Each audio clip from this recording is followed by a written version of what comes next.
Hello and welcome to Radical Candor, a podcast from Panoply and Gretchen Rubin's Onward Project about how not to hate the boss you have or be the boss you hate.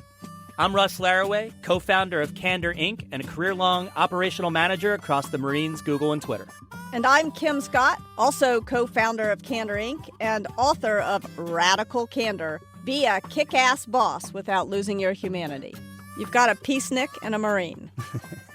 And so today, what we're going to focus on is radically candid criticisms. Giving radically candid criticism. Right. Not getting it, not encouraging it, giving it. And along the way, we're going to explain the radical candor approach to criticism. We're going to share some stories, the most impactful feedback we've ever received, and we're going to give you concrete tips in the candor checklist. All right, Kim, let's dive in with our approach to criticism. Yes. If you remember last episode, we introduced the ideas of caring personally while also challenging directly. And really, that's super important when giving feedback, but we just want to acknowledge that it's really, really hard. It seems pretty hard, and it's surprisingly rare. But part of the way you build a relationship with somebody is by letting them know that you care about what they're doing, even if you disagree with it. Yeah, because by not challenging people directly, you're sort of doing them a disservice, right? Yes. The point is that your whole goal is to help people get better. And if you're not telling them when you see a problem, then they can't fix it.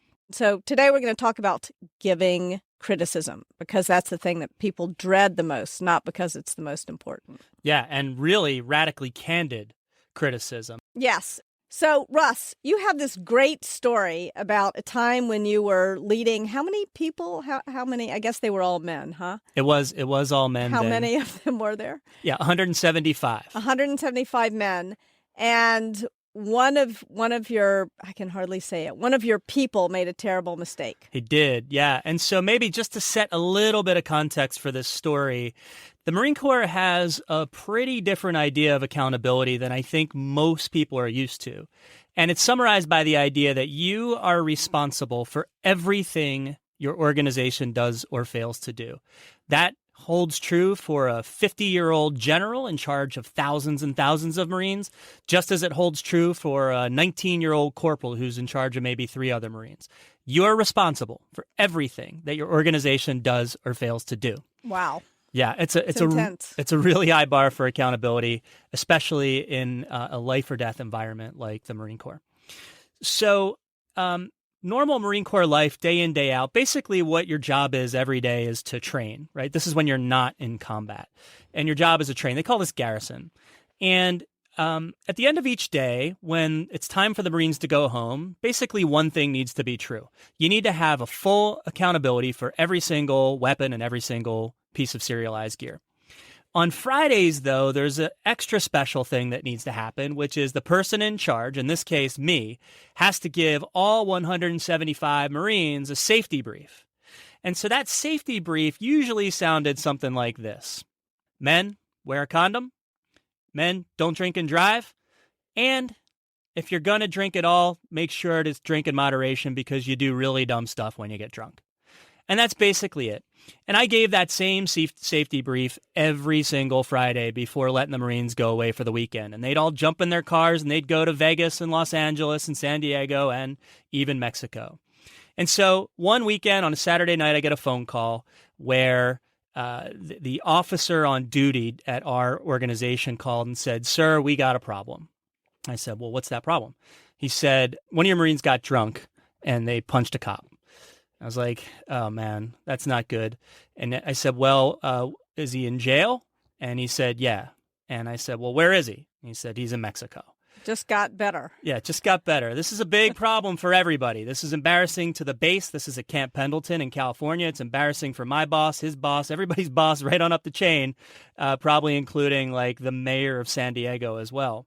So this Marine's going to be in a lot of trouble, and he's going to get a really, really strong punishment come Monday morning. So I'm ready for that. I have to do some fact-finding over the weekend, things like that. Monday morning, get a call to go see my boss. This is the colonel. His name's Colonel John Boggs. Great guy. Taught me an awful lot. And usually this meeting is a few stakeholders that have an opinion about the punishment for this Marine. But in this case, it was only me. A little bit unusual. So Colonel Boggs says, Captain Laraway, I got a question for you. I said, what's that, sir? And he said, what's going on over there in Alpha Company, which was my organization. It was called Alpha Company, 175 Marines. I said, well, sir, I don't know what this guy was thinking. He obviously regrets it. He knows he made a huge mistake. I can't even imagine what was going through his head. Colonel said, nope, that's not quite what I meant. I want to know what's going on over there in Alpha Company. I was like, oh, well, his buddy, the Marines are totally worried for their buddy. They know he's going to totally get busted here, and they're scared to death for their friend.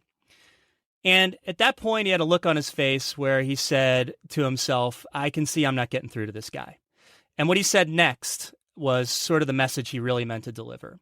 And so he asked me. This is the radical candor moment. This is the radical candor moment. Radical candor for Russ. Yeah. Not for the Marine who got drunk. Radical candor for Russ, remembering that I'm responsible for everything my organization does or fails to do, including getting drunk in Tijuana and punching a cop. Colonel Boggs says, I need you to tell me why your leadership is so weak that your Marine thought it was okay to go to Mexico, get drunk, and punch a cop. So weak leadership, that's like not what you're gunning for in the Marines, I'm guessing. There's sort Nothing of worse in the top three things prized in the Marine Corps, leadership is number one, and second is like marksmanship. About the worst accusation that could be cast your way is that your leadership is weak. So you must have felt crushed. Yeah, that was pretty tough. I mean, I just wasn't quite ready for it. And it just wasn't that easy to hear, especially because I wasn't quite ready for it. What was your relationship with him? Like, how did he deliver it in a way that you could hear it, right? Because it would be easy to shut down in the face of that kind of criticism. Yeah, so my relationship with Colonel Boggs was pretty darn good, I would say. This is a really good guy, a really, really good Marine. Like one time I was on a deployment, and you just don't go home on deployments. We're overseas somewhere, and my father had a heart attack. And this might normally be a case where in almost any other context, it makes complete, of course you're going to go home. But when you're on deployment in the Marines, that's not exactly something you could take for granted. But Colonel Boggs made it absolutely clear to me, look, you need to get home. We're going to make sure you get home one way or another. And I didn't need to go, but on that same deployment, my grandfather died, which was just crazy. And Again, same thing. Colonel Boggs made sure, look, if you need to get home, we'll make sure you get home. And of course, for that, I did. And so the guy had just over time systematically demonstrated that he gave a damn about the people on his team, right? Every chance he got, he was making that clear. So when he sits there and asks me why my leadership is so weak, it's set in this long-standing context of deep personal caring that he'd exhibited for all of his guys. Wow, that's intense. Really is intense. But it worked. I mean, the thing that I didn't really give sort of the end of the story, which is I think for many people when they hear that story, they think, wow, that was really harsh.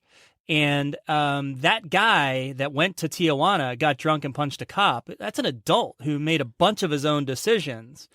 And while I think on the one hand, that's a fair way for most people to think about it, in the Marines, you're responsible for everything your organization does or fails to do. And what I realized was that I was sort of mailing in that weekly safety brief. And by doing the same thing over and over and over, I mean, you tell me what you think a bunch of 18, 19, 20-year-old young men are thinking if I'm saying the same thing every Friday. You tell me what you think they were hearing. That's exactly that. They heard Charlie Brown's teacher. That's what they heard. And so if you think about it, wow, I could go back and revise my safety brief. There were actions I could take to make that message hit home a little harder for those Marines. And after that, I did that. And I'm not sure that this is the exact reason, but I can say we never had another major incident. Nobody ever punched a cop in Tijuana again. So, Russ, that's such a powerful story about a boss that you had who wasn't afraid to tell you something you really needed to hear, but made it possible for you to hear it by having shown you over the course of weeks and months that he really cared personally. Yeah, that's exactly right. Now, I think you have a story that makes the point that it doesn't always take years and months to demonstrate that you care personally. Is that coming up next? That's absolutely right. That's absolutely right. For me, the radical candor origin story came from something that a perfect stranger said to me. I was living in Manhattan at the time, and it was just after 9/11, and my response to 9/11 was to get this puppy, golden retriever puppy, cutest dog in the world. And I adored this dog. I loved this dog so much that I had never said a cross word to it. And as a result, the dog was completely out of control. Yeah. Now, I've met Belvedere. Yes. And this is about Belvedere. Yes. And Belvedere, having met her many times there in the offices at Google, I'd sort of agree. Totally out of control. Training wasn't her strong suit. Yeah. Well, it wasn't my strong suit. It wasn't her fault. It was my fault, right? That's the point. But anyway, Belvedere was long care personally and short challenge directly. And as a result, she was totally out of control. So I'm walking along with her and she jumps in front of a cab. I pull her out of the way just in the nick of time. So she's almost just been flattened, this sort of emotional life raft. So I'm standing there on the street with my heart in my throat. And this man, perfect stranger, looks at me and he says to me, "I can see you really love that dog." That's all he has to say to move up on the care personally axis. And you don't know this guy at all? No, perfect stranger, standing at a red light. And I look up at him because I'm 4 feet tall and everybody's taller than me. And I said, "Yes, I do." And that's all he has to do to move up on the care personally axis. He doesn't have to know the names of my children. He doesn't have to have taken me out to lunch. Just, "I can see you really love that dog." Yeah, 3 seconds. That's all he has to do. And then he looks at me and he says, "But you're going to kill that dog if you don't teach it to sit." Ouch. Right? Yeah, now he's got my full attention. And then he points to the ground with this very sort of harsh gesture, what I would consider a harsh gesture. And he says, "Sit." And the dog sat. I had no idea Belvedere even knew what that meant. I was astounded. And so I looked up at him kind of in amazement, like, what the hell just happened?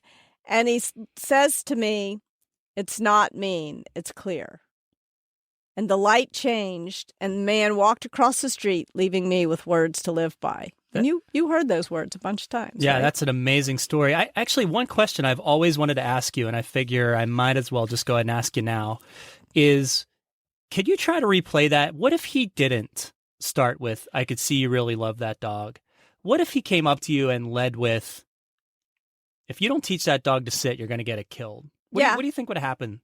Well, I don't think you would like me telling you in front of all these people what I would have said, right? It was the streets of New York. I would have said, "You." That's what would have happened. Right. So said differently, it might have been really hard for you to hear the feedback from the guy if he hadn't just taken that 3-second step to demonstrate that he sort of empathized with your position and say, "Look, I can really tell you love that dog." Exactly. Would have been impossible for me to hear what he had to say because I would have just thought he was a meddling jerk. That makes a lot of sense.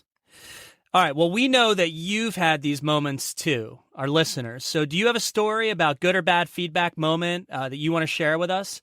If you do, write to us at podcast@radicalcandor.com or call us at 2626-CANDOR. That's 2626-CANDOR.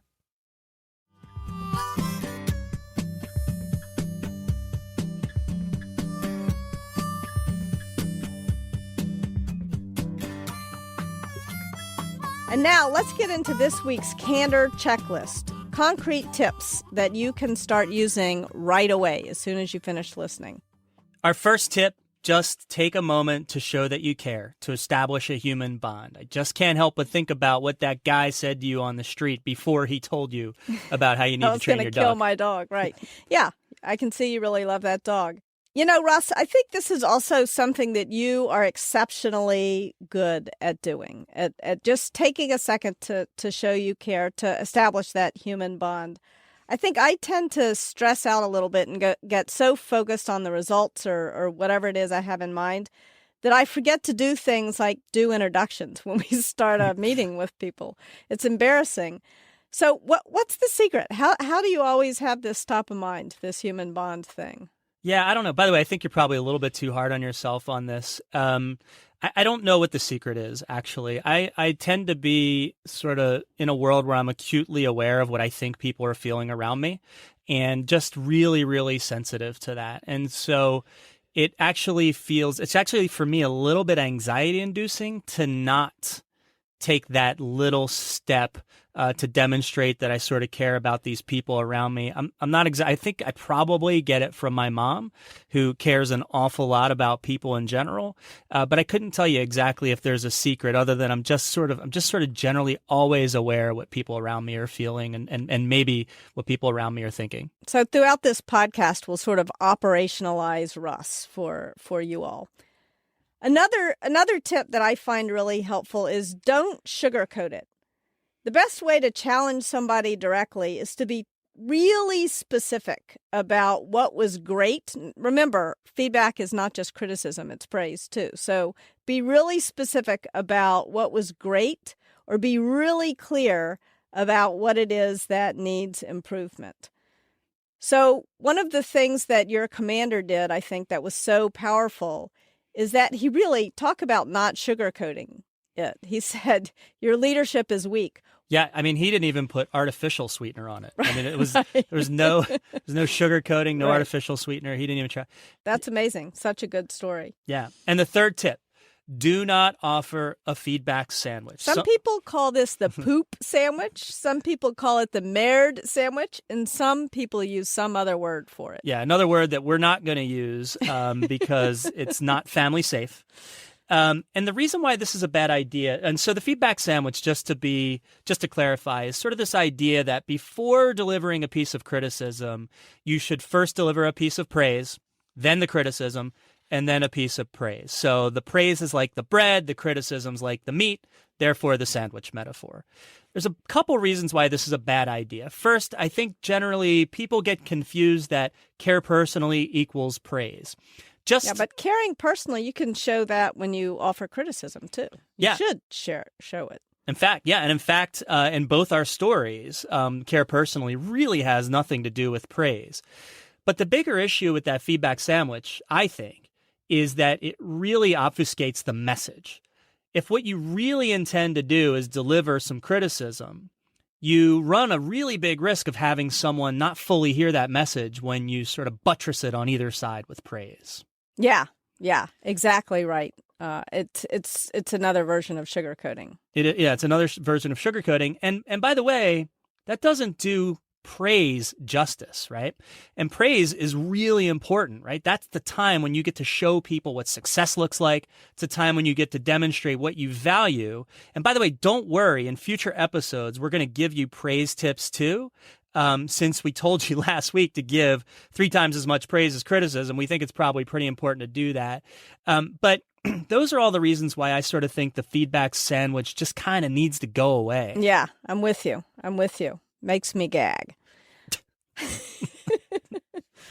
So, as a reminder, stories are everything. We want to hear your stories. When did you get some feedback that was really hard to hear but really helpful? Or when did you get some feedback that you just thought was totally off base and terribly delivered? We want to hear your stories. And as always, feel free to share your questions with us, as well as disagree with us. Tell us where you think we're wrong. Yeah, we can take it. We're good at it. Or we think we're good at it anyway. We'll find out, depending on how much you disagree with us. Find out if we're good at it. Yeah. Write to us with all this stuff at podcast@radicalcandor.com or call us at 2626-CANDOR. And that's it for Radical Candor. Our producer is Kristen Meinzer. Thanks also to Laura Mayer and Andy Bowers at Panoply. Our theme song, which I love, is written and performed by Cliff Goldmacher. Our website is www.radicalcandor.com, and the Radical Candor book is available for pre-order on Amazon, Barnes & Noble, Book Passage, and your local bookseller. I didn't write it, but I love it. I wrote it. And I you love it too. If you like the show, please be sure to tell a friend and subscribe to us in iTunes, Stitcher, or your favorite podcast app. And don't forget to leave us a rating or comment whenever you subscribe. It helps other people discover our show. I'm Kim Scott. And I'm Russ Laraway. We'll talk to you next time. Thanks for listening.